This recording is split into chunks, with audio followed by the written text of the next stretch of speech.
Breaking news చూస్తున్నాం. America అధ్యక్షుడు నిర్ణయం మరోసారి హాట్ టాపిక్ గా మారింది. అమెరికా అధ్యక్షుడు డొనాల్డ్ ట్రంప్ బిగ్ షాక్ ఇచ్చారు. సో ప్రస్తుతం ఆయనకే ఒక బిగ్ షాక్ ఇచ్చారు. ఆయన బేసిక్గా అందరికీ షాక్లు ఇస్తున్నారు. ఇండో పాకిస్తాన్ యుద్ధం విషయంలో కానివ్వండి, అమెరికా టారిఫ్ల విషయంలో కానివ్వండి, అమెరికా అంతర్గతంగా అక్కడ తీసుకున్న నిర్ణయాలపైన కానివ్వండి, పెద్దయితే అందరికీ షాక్ ఇస్తుంటే ఈసారి ఏకంగా ఆయనకి ఒక బిగ్ షాక్ తగిలింది. ఈ మధ్యకాలంలో పాపం ఆయనకి తన అదృష్టం కలిసి రావడం లేదు. పెద్ద ఎత్తున షాక్ల మీద షాకులు తగులుతున్నాయి. ఉక్రెయిన్ అధ్యక్షుడు జెలెన్స్కీ ఆయనకు షాక్ ఇచ్చారు. మన సౌత్ ఆఫ్రికాకు సంబంధించిన అధ్యక్షుడు రమాఫోసా షాక్ ఇచ్చారు. ఇప్పుడు ఏకంగా హార్వర్డ్ యూనివర్సిటీ ఆయనకు షాక్ ఇచ్చింది. ట్రంప్ పైన హార్వర్డ్ యూనివర్సిటీ ఫిర్యాదు చేసింది. బోస్టన్ ఫెడరల్ కోర్టులో పిటిషన్ దాఖలు చేసింది హార్వర్డ్ యూనివర్సిటీ. విదేశీ విద్యార్థులను చేర్చుకోవడం కోసం రద్దు చేస్తూ ట్రంప్ నిర్ణయం తీసుకుంటే ఈ నిర్ణయాన్ని తీవ్రంగా వ్యతిరేకించి హార్వర్డ్ యూనివర్సిటీ బోస్టన్ కోర్టులో ఫిర్యాదు చేసింది. అయితే ట్రంప్ నిర్ణయంతో 7,000 మంది విద్యార్థులపైన ఎఫెక్ట్ పడుతోందని చెప్తోంది హార్వర్డ్ యూనివర్సిటీ.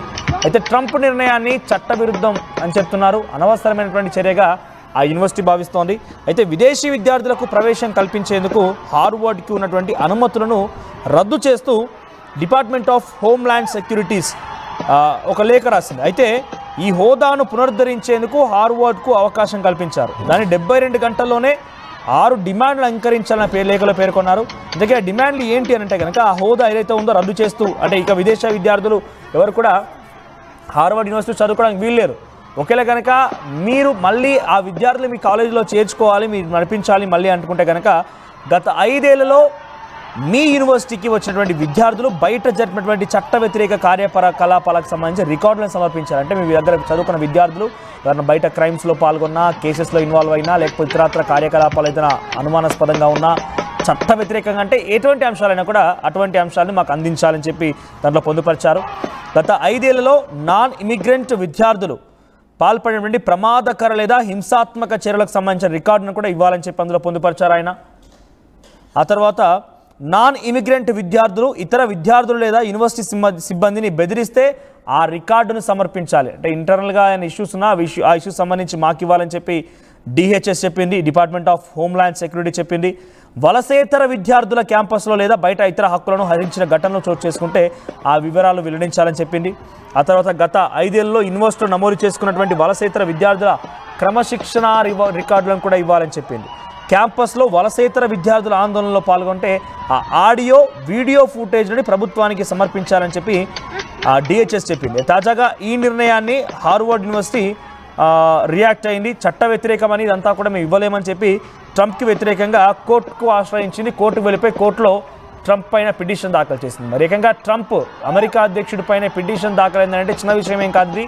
ఏకంగా దేశ విదేశాల్లో చర్చ జరుగుతున్న ప్రస్తుతం ఈ విషయం పైన బోస్టన్ ఫెడరల్ కోర్టు ఎటువంటి స్పందన ఇస్తుందో చూడాల్సిన అవసరం అయితే ఉంది. హార్వర్డ్ యూనివర్సిటీకి వ్యతిరేకంగా ఏది పడితే అది ఒక యూనివర్సిటీకి సంబంధించిన ప్రతి గోప్యమైనటువంటి సమాచారాన్ని మాకు ఇవ్వాలని చెప్పి అడగడం అనేది ఎట్టి పరిస్థితిలో ఇది మంచిది కాదు అని చెప్పి హార్వర్డ్ యూనివర్సిటీ దాన్ని తప్పుపడుతూ ప్రస్తుతం ఆయన పైన పిటిషన్ దాఖలు చేసి కోర్టును ఆశ్రయించింది. మరి ట్రంప్కే ఇటువంటి షాక్ ఇచ్చారని అంటే మరి దీనిపైన బోస్టన్ కోర్టు ఏ రకంగా రియాక్ట్ అవుతుందో చూడాలి. ఇది ఒకటే కాదు, గతంలో కూడా ఆయన చాలామంది విద్యార్థుల విషయంలో కూడా ఈ రకంగా రియాక్ట్ అయ్యారు. ఎవరైతే అక్కడ కొంత లిమిటెడ్ టైం లోపు ఉన్నటువంటి విద్యార్థులు అక్కడ పుడితే మాత్రమే వాళ్ళకి ఇక్కడ రెసిడెన్స్ వస్తుంది, పర్మనెంట్ రెసిడెన్స్ వస్తుంది, లేకపోతే రాదు అని నిర్ణయం తీసుకోవడంతో ఆ నిర్ణయాన్ని తప్పుపడుతూ చాలా దేశాలు కూడా చాలా స్టేట్స్ యూఎస్లో ఉన్నటువంటి చాలా స్టేట్స్ కూడా కోర్టును ఆశ్రయించాయి. ఆ కోర్టు కూడా చెప్పింది ఏంటంటే కొన్ని రోజుల పాటుగా దానికి స్టే విధించారు. ప్రస్తుతం ఆ స్టే ఎత్తేయబడింది. ఆ స్టే తర్వాత డొనాల్డ్ ట్రంప్ అదొక బిగ్ షాక్. అంటే మొదటిసారిగా ఆయన ఎక్కగానే అటువంటి ఒక నిర్ణయం తీసుకొని ఏకంగా ఆయన ఇటువంటి సంచలనాల కేర్ ఆఫ్ అడ్రస్గా అయిపోయారు. పెద్ద ఎత్తున అనేక వివాదాలకు కేర్ ఆఫ్ అడ్రస్గా అయిపోయారు. సో దీన్ని తప్పుపడుతూ డెమోక్రాట్స్ కూడా పెద్ద ఎత్తున కోర్టును ఆశ్రయించారు. సుమారుగా 20కి పైగా స్టేట్స్లో డెమోక్రాట్స్ కూడా గెలిచారు. కాబట్టి వారంతా ట్రంప్కు వ్యతిరేకంగా అటు కోర్టును ఆశ్రయించి దాంట్లో కూడా విజయం సాధించారు. మరి ఇప్పుడు కూడా ఇటువంటి విధంగానే ఉంటుందనేది అక్కడ హార్వర్డ్ యూనివర్సిటీ భావిస్తోంది. కానీ ఏం జరుగుతుందో కాస్త ఆసక్తి అవుతుంది. ఒకసారి ఆ దృశ్యాలను చూద్దాం. ఆ దృశ్యాలన్నీ కూడా హార్వర్డ్ యూనివర్సిటీకి సంబంధించిన దృశ్యాలు. ఆ దృశ్యాల్లో అంటే అక్కడ ఇల్లీగల్ యాక్టివిటీస్ జరుగుతున్నాయనేటువంటి ఒక ఆరోపణ, ఒక అనుమానాన్ని బహుశా ఆయన వ్యక్తం చేస్తున్నట్టు. అందుకే ఇవన్నీ డీటెయిల్స్ అడిగారు ఆయన. మీ కాలేజీలో ఎటువంటి వాళ్ళు చదువుకుంటున్నారు, వలసేతరులు ఎంతమంది ఉన్నారు, వలసేతరులు చేసిన యాక్టివిటీస్ పైన ఆడియో వీడియో ఫుటేజ్లు ఇవ్వండి, మీరు ఇకపైన వలసేతరులను చేర్చుకోవడానికి వీలు లేదు, ఒకవేళ చేర్చుకోవాలని ఈ రకమైనటువంటి కండిషన్స్ పాటించాలి అని చెప్పి యూనివర్సిటీని విభేదించడం ఇది చట్ట వ్యతిరేకం అని చెప్పి వారంతా అనుకుంటున్నారు. కాబట్టి దాన్ని కోర్టులో ఛాలెంజ్ చేశారు. మరి ట్రంప్కి ఎటువంటి సమాధానం వస్తుందో చూడాల్సిన అవసరం అయితే ఉంది. నిజంగా ట్రంప్ అంతా ఏం ఆలోచిస్తున్నారంటే, ట్రంప్ తీసుకున్న నిర్ణయాలు అమెరికాలో ఎవరైతే అమెరికా ఫస్ట్ అని చెప్పి రిపబ్లిక్ సపోర్ట్ చేసిన వాళ్ళు ఉంటారో అందరికీ పాజిటివే. ఎందుకంటే ఆయన నేషన్ ఫస్ట్ విధానంతో వెళ్తున్నారు, ఎవరిని పట్టించుకోవడం లేదు. ఇతర దేశాలకు సంబంధించి ఎక్కడ పోతే మాకంటే ఫస్ట్ మా అంతటా మేము చూసుకోవాలి కదా, సెల్ఫ్ రిలయంట్గా ఉండాలన్న ఆలోచనతో ఆయన ముందుకు వెళ్తున్నారు. కానీ అక్కడ డెమోక్రాట్స్ మాత్రం చాలా విపరీతంగా వ్యతిరేకిస్తున్నారు డొనాల్డ్ ట్రంప్ని. ఆయన ఒకరిని అక్కడ డెమోక్రాట్సే కాదు, దేశ విదేశాల్లో ప్రపంచ దేశాలు చాలా కూడా వ్యతిరేకిస్తున్నాయి. ఆయన టారిఫ్ విధానం ఏంటి, ఆయన తీసుకుంటుంటే ఆలోచన విధానం ఏంటి, ఆయన ఎక్కడ చూసినా కూడా వివాదాస్పదంలో ఒక బిజినెస్ మ్యాన్గా ఆ రకంగానే ఆలోచిస్తూ దేశ విదేశాల్లో కూడా ఎఫెక్ట్ పడే విధంగా నిర్ణయాలు తీసుకుంటున్నారు. కానీ ఆయన అగ్రజుడిగా అమెరికా లాంటి ఒక దేశానికి అధ్యక్షుడిగా ఎక్కడ కూడా తీసుకున్న నిర్ణయాలు కనిపించడం లేదు. మీరు చూడండి, మొన్న మధ్య ఇండియా పాకిస్తాన్ వార్లో కూడా ఏం జరిగింది? ఇండియా పాకిస్తాన్ వార్లో కూడా ఆయన నిజంగా అగ్రజుడు, నేను అమెరికా అధ్యక్షుడని కనుక నిర్ణయం ఉంటే ఆయన ఇరు దేశాల మధ్య ఏం చేయాల్సి ఉండేది, తప్పొప్పులు ఏంటి గమనించి ఆయన నిజంగా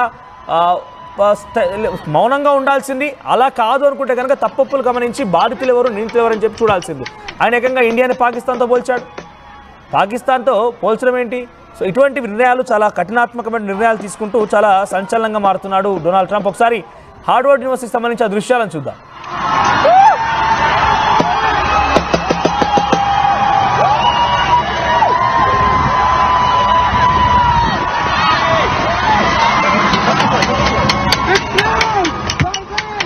రైట్, మొత్తం మీద డొనాల్డ్ ట్రంప్ ఏం చెప్పాలనుకుంటున్నారంటే, నా దేశం ముందు, అమెరికా తర్వాత ఏదైనా కూడా, అమెరికా తర్వాతే ఏదైనా కూడా అనేటువంటి నినాదంలో ఆయన ముందుకు వెళ్తున్నారు. కానీ అది ఆయనకి బ్లాక్ డేస్ తీసుకొస్తున్న విషయం గమనించలేకపోతున్నారు. ఇప్పుడు చూడండి, బయటదేదో కాదు, హార్వర్డ్ యూనివర్సిటీ, యూఎస్లో ఉన్నటువంటి హార్వర్డ్ యూనివర్సిటీ, మీరు ఎవరు కూడా చేర్చుకోకూడదు, వలసేతరులు చేర్చుకోకండి, ఇతర దేశస్తులను చేర్చుకోకండి అని చెప్పి ఆయన ఒక నిర్ణయం తీసుకొని దానికి కొన్ని కండిషన్స్ పెట్టారు. మీరు చేర్చుకోవాలనుకుంటే ఈ కండిషన్స్ పాటించండి.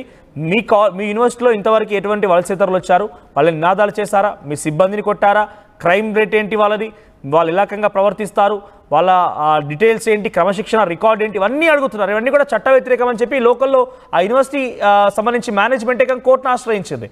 ఇదొకటే కాదు, గతంలో చాలామంది అక్కడ ఎవరైతే ఫర్దర్గా పుట్టబోతున్నారనేటువంటి విధానం ఉందో ఒక డేట్ ఫిక్స్ చేసి ఫిబ్రవరి 10 అనుకుంటా, బహుశా టు మై నాలెడ్జ్ ఫిబ్రవరి 10 వరకు ఎవరైతే పుడతారో అప్పటి వరకు ఉన్న వాళ్ళకి మాత్రమే అక్కడ లోకల్గా పిఆర్ వస్తుంది. ఆ తర్వాత పుట్టే వాళ్ళకి పిఆర్ ఉండదు. అటువంటి కఠినమైన నిర్ణయాలన్నీ కూడా అక్కడ Democrats at the same time common public కూడా కొంత చింతిస్తున్నారు, విభేదిస్తున్నారు, అని వ్యతిరేకంగా వెళ్తున్నారు. సో తాజాగా డొనాల్డ్ ట్రంప్ మరొక సంచలన నిర్ణయంతో మరోసారి వివాదాలు చిక్కున్నారు. ఆయన పైన పిటిషన్ దాఖలైంది. మరి పిటిషన్ ఎక్కడి వరకు దారితీస్తుందో చూడాలి. సో ట్రంప్ విధానం మీకు ఎలా అనిపిస్తోంది కామెంట్ చేయండి. ఒకసారి ట్రంప్ ఏం మాట్లాడారో చూద్దాం. Harvard when Harvard was good. It was a while ago. He went to Harvard when